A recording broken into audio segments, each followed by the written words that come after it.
Hey guys, we are Destructive Creations from Poland, and this is a gameplay video from Ancestors Legacy, our upcoming real-time strategy that's going to be out in Q2 2018 for PC and Xbox One. Overwhelmed by the forces of the enemy, cut off from their ships, the Northmen had to escape. Those who did not retreat in time lost their lives or became captives. Once harsh invaders looking for prey, the Northmen suddenly became prey themselves. Luckily, they found salvation in a nearby forest, which became their temporary shelter. Here, they could catch a moment of respite from the pursuing Britons. Here, Jarl Ulf Ironbeard, who suffered injuries during the fight, could heal his wounds and recover. However, a new problem arose for the people of the North. In order to survive and to have any chance to join the rest of the expedition against Lindisfarne, they had to gather food and supplies.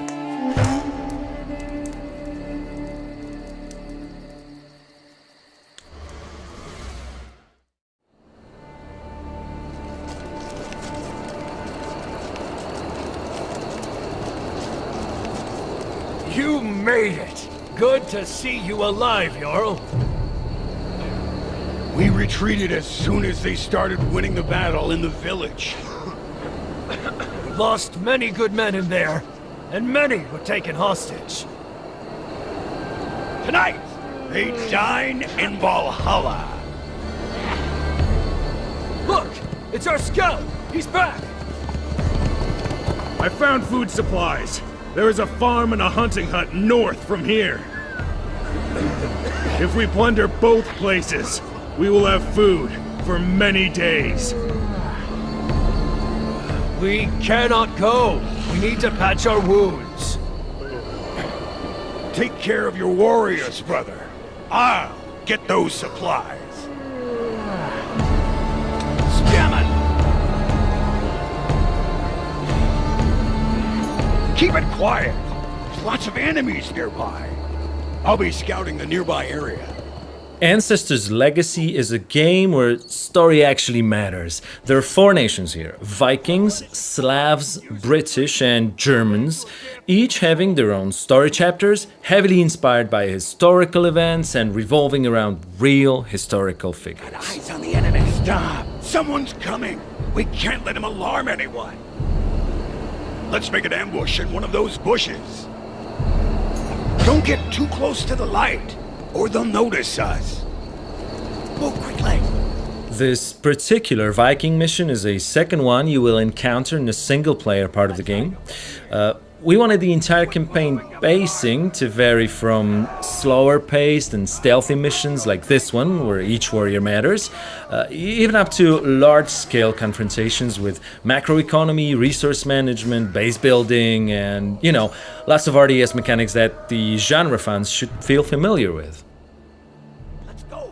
Now, the mission we're showing here is called Rebuilding Forces. It starts with the player gathering food resources and later on shifts towards freeing up our captured allies. All right. Time to look for the hunting hut. We're going there, fast.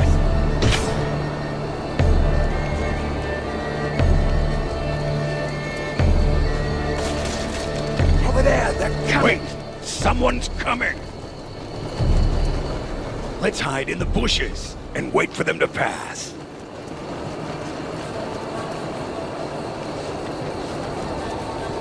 That's a strong squad.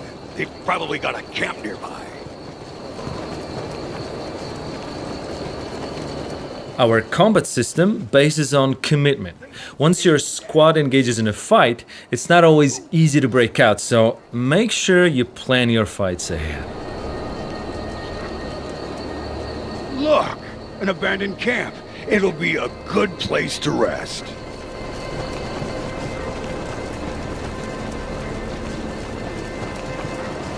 We've got eyes on the enemy. Move quickly. It seems like they're taking our allies somewhere. The environment can, of course, help you tremendously in sneaking past the enemies, but that's just the tip of the iceberg. For example, dense forest, apart from covering you, makes archers less effective, and mounted squads will not even be able to charge here at all. Now, if you want to min-max your squad effectiveness, you gotta consider even more factors like weather, formations, hunger, morale, you name it. And of course, they're all visualized by nifty status icons right next to the squad's banner. Here's their camp. All the nearby units come from here. This military camp is an optional objective, and it's pretty much impossible to take it over now with our headcount, so patience. Okay, let's fast forward a little bit to the part of the mission where you end up gathering food and start wondering, what about those allies of yours that got captured by the Brits? Time to get even. Move! Move! That's Heoda. Poor bastard. His squad must have wandered off when he retreated from the beach.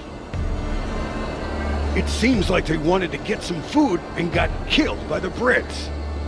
Fools. Wait, there's a blood trail. Maybe someone survived. We need to find out. Whenever your squads are busy, they're running, fighting, I don't know, burning churches, you might want to try switching to the action camera. It is fully controllable, it looks pretty decent, and by the way, did you know that we have over 1,600 animations in the entire game? No. It's Sven. It was his first raid. Bastards. He must have escaped the Christians, but they got him eventually. Maybe they went the other way. Okay, maybe the other direction? Since we want the single-player missions to feel comprehensible, usually the progress of your main objective unlocks further and tougher parts of the map. And by the way, this is one of the biggest maps that we're gonna have in a game. Over there, they're coming. The Brits. They must have taken our brothers. We have to get them out. There's too many of them. We should eliminate one squad at a time. If we burn this village, someone will come to check what's going on. We're going there. Okay, time for some diversive work. There's like 6 or 7 guards in the first village, so I gotta pull them out of there to be able to free my allies. Singling out your opponent is obviously very effective, but again, we're just scratching the surface here. Sometimes, just being able to choose the type of your opponent is in itself enough to win a battle. The spearmen are ineffective against shield bearers, who are ineffective against the axemen, who are ineffective against spears. You get the idea, right?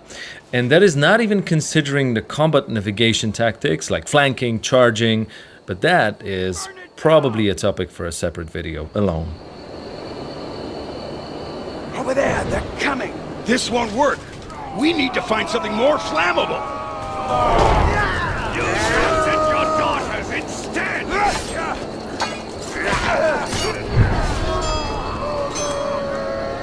Burn!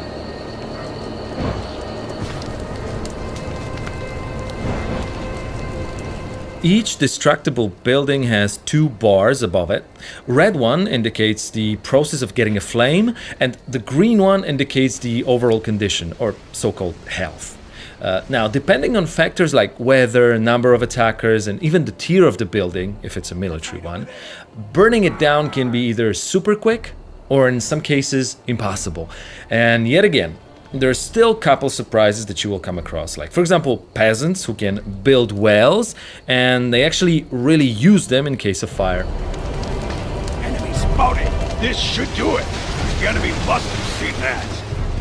Prepare an ambush out there! On the double! Enemy spotted!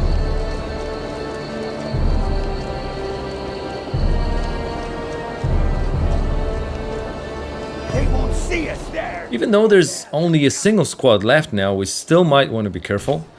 When you're reckless, the squads might actually raise alarm and call for reinforcements, but luckily this is not happening this time. The peasants can reach the alarm tower. Great job! 2 more to go. This camp looks like a good place to rest. Okay, now we're talking. Not only my spearman squad got replenished, but we also got a second one, archers. They will come in quite handy with their unique skills and of course the range of their attacks, but we also want to be extra careful because the archers cannot be replenished in this mission. Right, I can now finally start using some multi-squad strats that, as you can see, can make the fight shorter and minimize the chance of casualties. And I think it might have been also the first time that I used a stance toggle. In aggressive stance, the squads automatically attack on sight, including charging. And in passive one, they can block charge, detect traps, and of course, there's a lot more details here which we won't cover in this video. Let's get them!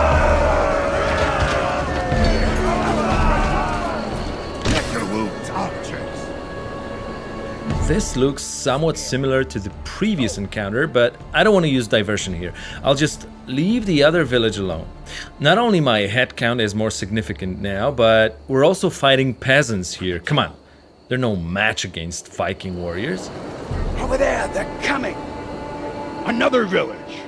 We can burn it down to draw their attention and free our brothers.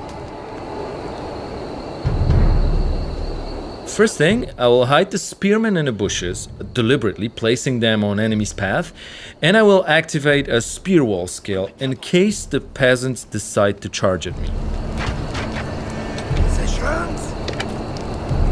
Then let's put the ranged squad behind spears and trigger the fight so that peasants get bound in combat with the spearmen.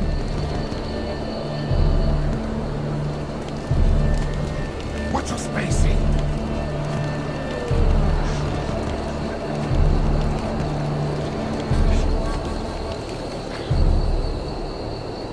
Upstairs. Boom.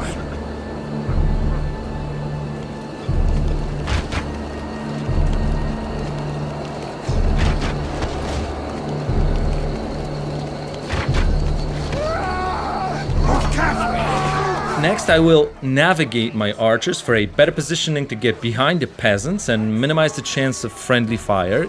Yes, you gotta take care of that.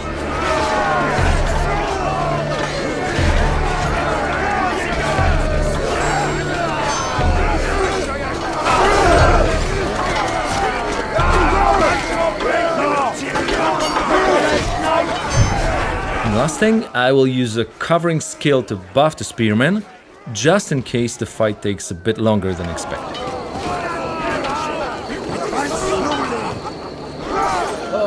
Free at last. Okay, let's fast forward once again to the final stage of the mission where things get really interesting as we meet a new type of squad. The heroes, as we call them, they're one-man units and they can really spice things up. Here, some of my squads gain lots of experience, so let's talk leveling up. The first time you level up, and only then, you choose a specialization. That choice depends on the squad type, and also it's a commitment. You can't change the specialization later. It's an upstairs. Now, there are 2 ways we could go from here. Remember that strong military squad from way back?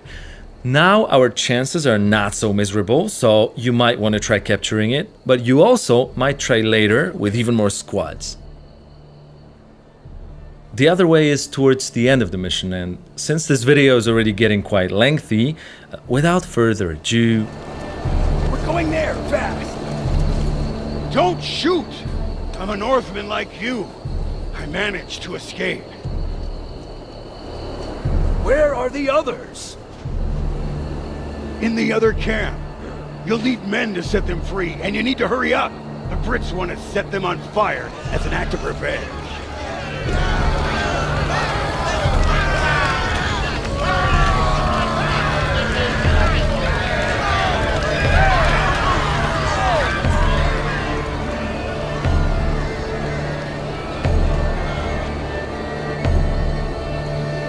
It's an upstairs. Right, I'm gonna set some simple control groups here for a start. As you can see, it's not that hard even using a gamepad. It's ready, archers. Spares, listen. Now, this is typically a perfect time to utilize the uber micro skills, which I happen to totally suck at, but still, let's try toggling the groups and multitask here as much as I can. Let's hide over here. What I want to do here is to clear the small patrols and hide one of my groups for now. Let's go there.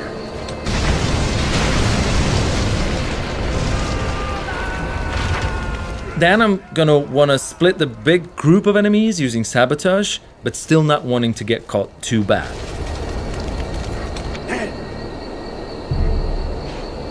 Let's hide over there. On the double.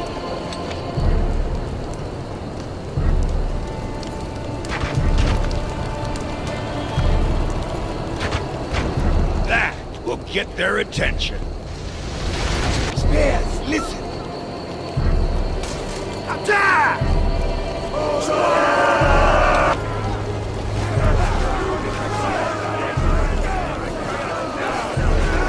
As you can see, when squads are bound in combat, warriors are actually matched in pairs and they perform our designed and motion captured combat sequences.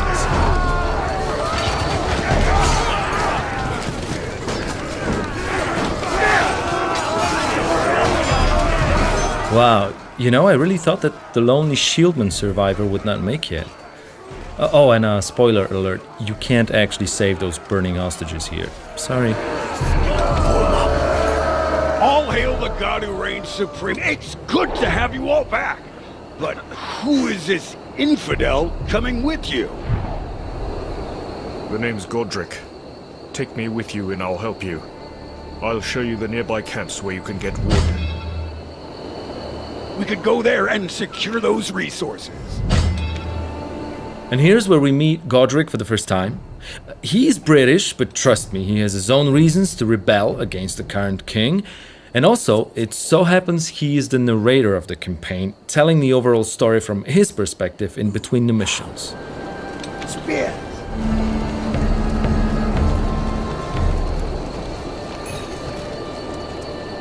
We cannot leave this camp for the Brits to retake. Good to see you. I saw a party of Brits heading in that direction. They want our wood. We need it to repair ships and build siege machines. We need to secure this wood camp at all costs. There are generally three types of resources in Ancestors' Legacy: food, wood, and iron. The first one is used exclusively for squad's upkeep, while the other ones are spent on recruiting, building, and upgrading of troops, settlements, and sometimes even technology, like for example traps.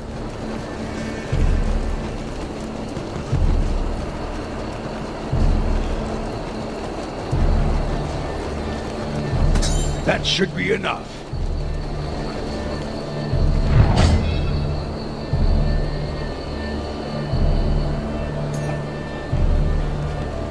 I'll select my biggest squad to build a trap, as they will be faster. Spit! We're going there, fast! Before I build it, however, let me first position my squads, considering the fact that I know where enemies will come from. So, archers in a hill, shieldmen in the bushes, and once the trap is done, the spears will once again form a defensive wall.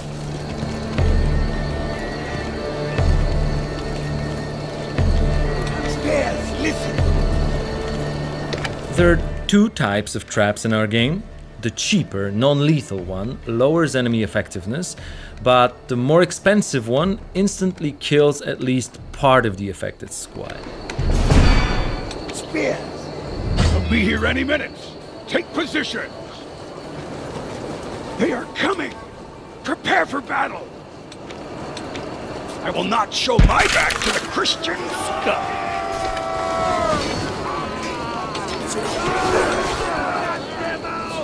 This is the final battle of this mission. We're seeing around 10 squads at once here, but that's not the cap, of course. For example, one of our multiplayer modes features 3 versus 3 matches with even up to 60 fully controllable squads battling it off at the same time, but more details later. Secure this wood camp.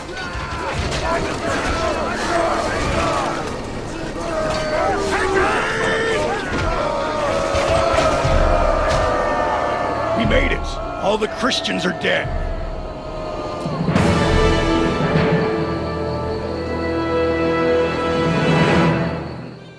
Alright, thanks for watching the video. If you want to see more, make sure you subscribe to our blah blah blah blah. Just kidding. I hope it was informative and helps you guys make up your mind once the game comes out next year. And yes, there will be more videos, streams, whatnot. Okay, and by the way, here's a teaser of the next mission from this campaign. DC out.